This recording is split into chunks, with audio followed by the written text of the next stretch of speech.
For years, the people of Kanungu, Uganda had known Credonia Mwerinde as a violent bar owner who dabbled as a prostitute.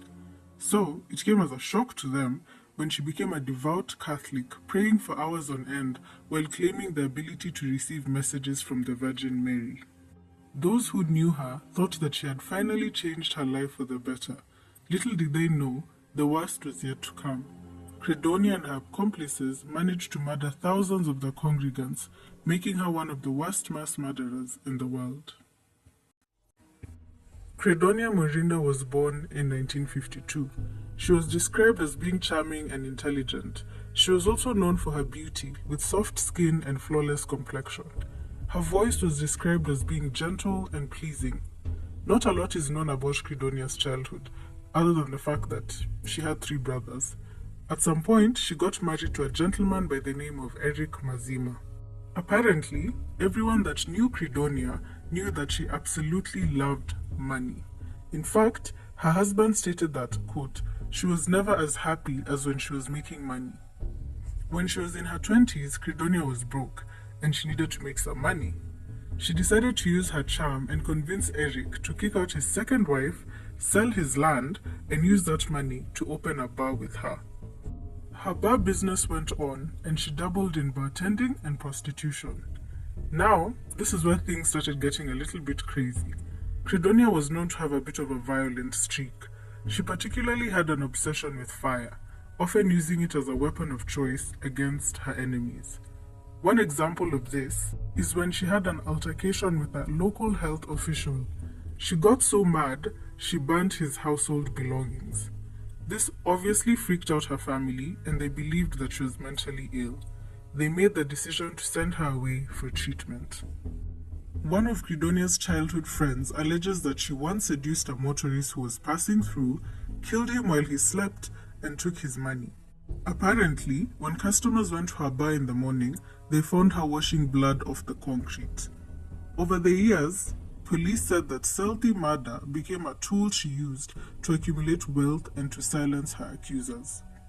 One particular interesting fact was that all her 3 brothers died off one by one, leaving her to inherit her father's land.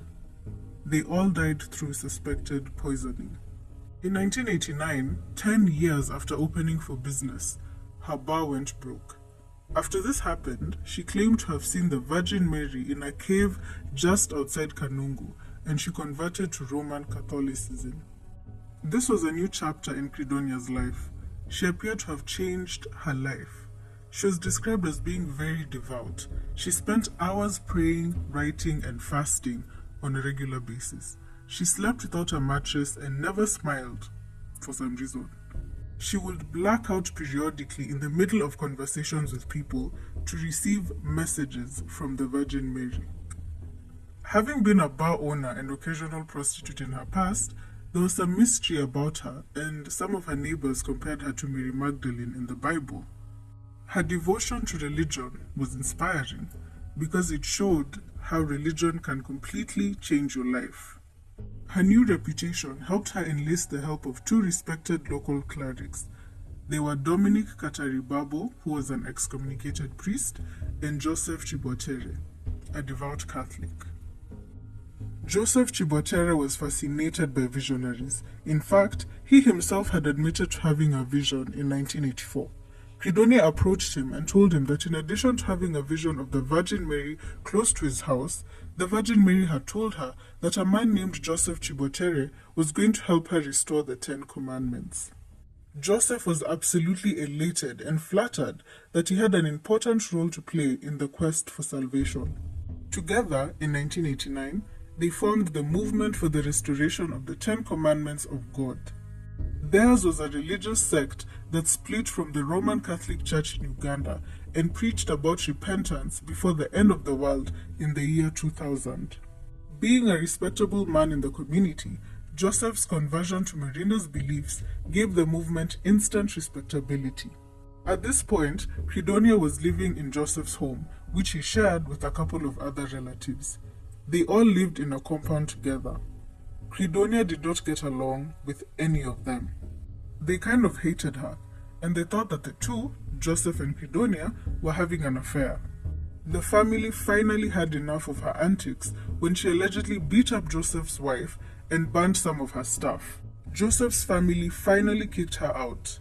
In 1991, Joseph followed her and moved into her compound. He became a figurehead of the cult. Credonia transformed Joseph Kibwetere into a kind of Christ figure. He wore a Catholic bishop's robe and ring. He alone was allowed to ordain young men into the cult's priesthood. It's been reported that Credonia used him because of his money and because he was a man. Credonia transformed her father's land to the cult's headquarters. They registered the movement as a group whose aim was to obey the 10 Commandments and preach the word of Jesus Christ. Christian icons were prominent in the movement's compound, and the cult had links to Roman Catholicism, with its leadership dominated by a number of former priests and nuns. Asala Komuhangi and Dominic Kacharibabu were notable figures in the group. Credonia ran her cult in the late 80s. This was one of the most unstable periods in Uganda's history. Ugandans were reeling from a civil war caused by the ousting of dictator Idi Amin that tore the country apart. In addition to the political turmoil, Uganda was also facing an AIDS crisis. According to ex-members of the cult, people sought refuge and comfort in the stability of the group, believing that if they prayed and repented enough, things would get better. The movement grew rapidly, and at its height, membership was estimated as being between 1,000 to 4,000. To outsiders, Joseph Kibwetere was the group's leader, but in reality, he was just a figurehead, intended to impose masculine authority over the followers and enhance the cult's public relations. Behind closed doors, Credonia was really the one running the show. She was referred to as a programmer. Questions would be sent to her in writing, and she would write back with answers. She was described as being the true power in the movement. According to some senior members, she was the one that chaired their meetings and was the source of the cult's predictions of an apocalypse and the pronouncements that salvation could only be found with the Virgin Mary's messages. The group believed that the world would end at the beginning of the new millennium, so Doomsday was on December 31st, 1999. She claimed that the Virgin Mary had revealed sinister prophecies of famines and wars, with rivers turning to blood and food turning to poison. According to her, their only hope was to repent. The community was self-sustaining. They would take in whole families and provide for their every need. The members grew their own food and used their skills to contribute to labor. Devotion to the movement regularly involved pilgrimage to a steep rocky hill nearby. After a tough hike through a eucalyptus forest, the followers would reach a rock that they believed depicted the Virgin Mary. To join the group, followers were expected to sell off their possessions, turn over the money to the church, and live in the compound. When entering the compound, new members would be asked to take off all their clothes, and they would be given the cult's uniform to put on. The followers would wear green, while the leaders wore black. Life there was horrible. Their daily routine consisted of being awakened at 3 o'clock every morning, followed by 2 hours of prayers.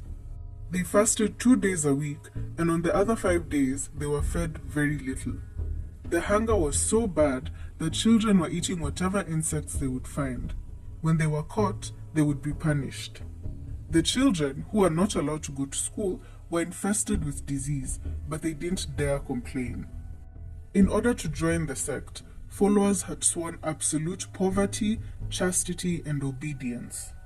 They slept on the floor, washed themselves with coarse laundry soap, and observed strict silence at all times. This led them to occasionally communicate using sign language. They were never allowed to speak to their immediate superiors, much less to the 12 supreme leaders of the movement, a management structure based on the 12 apostles. I'm going to read extracts from interviews conducted on former cult members by various media outlets. Miss Ariho joined the movement with her family when she was 10 years old. Her widowed mother was struggling to raise 3 children, one of whom suffered from persistent headaches. Credonia's group offered prayer and a sense of belonging. Miss Ariho's family hosted a branch of the church with about 100 members in their compound. This was 2 kilometers outside the town of Rukungiri. She says, quote, "Life rotated around prayer. Although we also farmed, we did everything possible to avoid sin. Sometimes, if you sinned, they would command you to recite the rosary 1,000 times. You had to do it. You would ask your friends and family to help until you had served your punishment. Another former cult member, Mary Kasambi, said, quote, "I had sores on my feet, my arms, and my legs, but I didn't care. I believed what I was doing was right." Credonia could say, "Today we are all going to dig for 1 week," or "Today we are not going to eat for 3 days," and we wouldn't. Credonia would get a program from heaven, from the Virgin Mary, and she would transmit it to us. Our job was to obey. I don't believe people went to Credonia asking for their money. You didn't ask questions. Kasambi left the cult in 1997 after she saw her 4 young children foraging for grasshoppers to eat. Investigators say that Credonia apparently played off fear of the devil to persuade her closest aides to commit mass murder. Several former cult members described how she fostered a visceral, overpowering fear of demonic intrusion into the cult. Every object that came from the outside, be it money, clothes, food, or medicine, had to be exorcised with prayer. She said that the devil was everywhere. Credonia was a ruthless leader. It's been reported that she once led followers on a punishment raid of relatives who had refused to join the cult. Several reports indicate that she would use poison as a murder weapon to eliminate those that she considered to be her enemies. The year 2000 was fast approaching. According to the followers of the movement, this was to be the end of the world.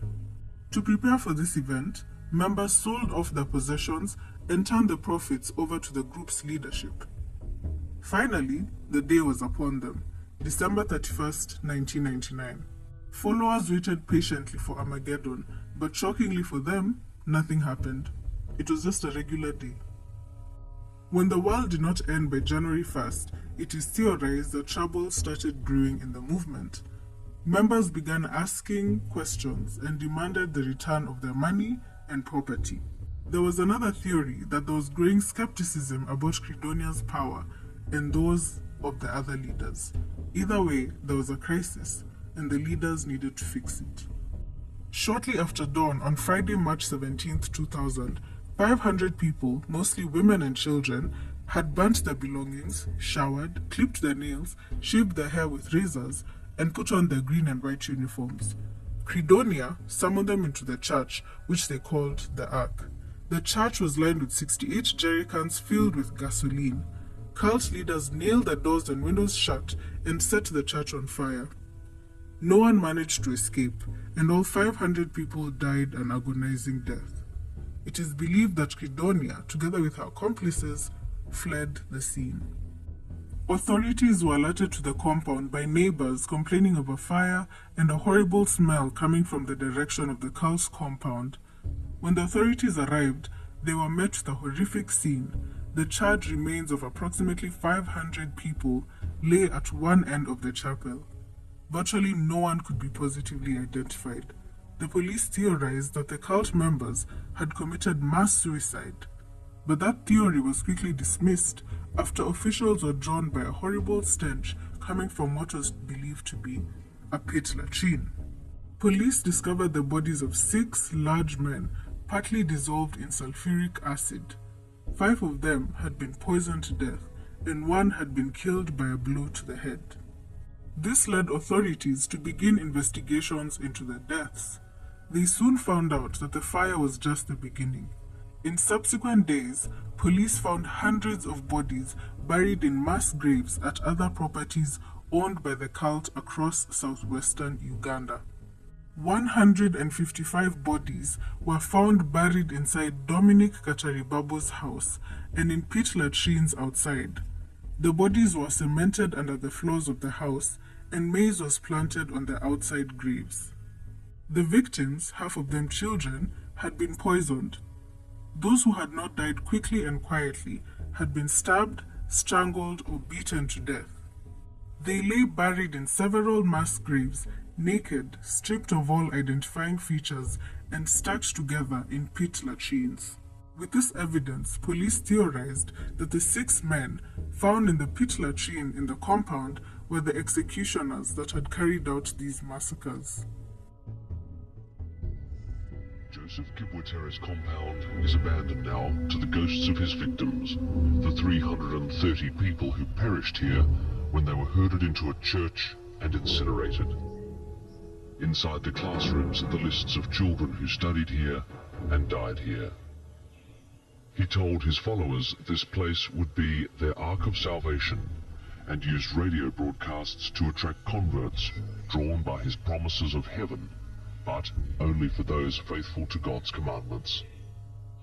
Various press reports put a police estimate of the overall death toll at around 1,000 to 3,000 victims. This surpasses the mass suicide of 914 people in Jonestown, Guyana in November 1978 by members of the People's Temple's Church, led by the deranged leader Jim Jones. During investigations, one question was constantly being asked: where was Credonia Mwerinde? Ugandan authorities believe that Credonia, Dominic Kataribabo, Joseph Kibwetere, and other leaders of the movement left the sect's Kanungu compound in the early hours of March 17th.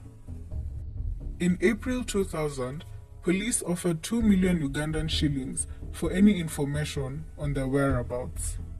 The real death toll was certainly much higher, but the exact figure may never be known. The Ugandan police was ill-equipped at handling investigations of that magnitude. Local leaders also faced scrutiny for ignoring illegal practices the cult was involved in. There was an uproar after videos of barefoot prisoners forced to dig up the mass graves surfaced. The local police responded to this backlash by saying that they did not have adequate funding needed to conduct investigations.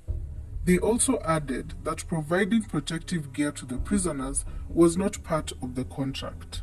After this incident, the government of Uganda stated that they would be alert and would monitor some of the cults in the country to prevent a repeat of what happened in Kanungu. Detectives believed that Credonia was still alive. Some believed that she fled to Europe, while others believed that she and Dominic Kataribabo walked across the frontier into Congo. At the time, Eastern Congo was a lawless land filled with warring factions, including Hutu militiamen who fled to the area after their campaign of genocide in Rwanda. A manhunt in the area was out of the question. Credonia was branded by some as the worst mass religious murderer in the world. Police issued international arrest warrants for the leaders of the group in connection to the massacres. Authorities were puzzled over how the movement's leadership could have managed to secretly massacre so many people in cult compounds across Uganda. The most disturbing fact is that, were it not for the discovery of the 6 men in the pit latrine, the murder of the last 500 cult members would have been dismissed as suicide. No investigation would have been launched, and no mass graves would have been uncovered. It would have been the perfect murder. 22 years later, no one has been prosecuted in connection with the massacre, and the cult leaders, if they're alive, have never been found. There's a lot of speculation as to why Credonia and her group decided to commit the murders. Credonia's family members and acquaintances said that escaping with her followers' money would not have been enough. She also had a lifelong need to eliminate anyone who knew her intimate secrets. Killing her congregants would have done that, and making it look like a collective suicide would have prevented her from being suspected of mass murder. Another theory would be that she was just a violent, cold-blooded killer. What do you guys think was the motive for the murder? Which theory do you think makes sense to you? I would love to hear your opinions in the comment section below. Thank you so much for watching until the end. I really appreciate it, you guys. I put a lot of effort in these videos, and you guys watching it makes me feel really nice. So I have a few questions as usual. The first question is, do you think that Credonia was really the mastermind of this whole movement, this whole cult, or do you think it was Joseph Kibwetere?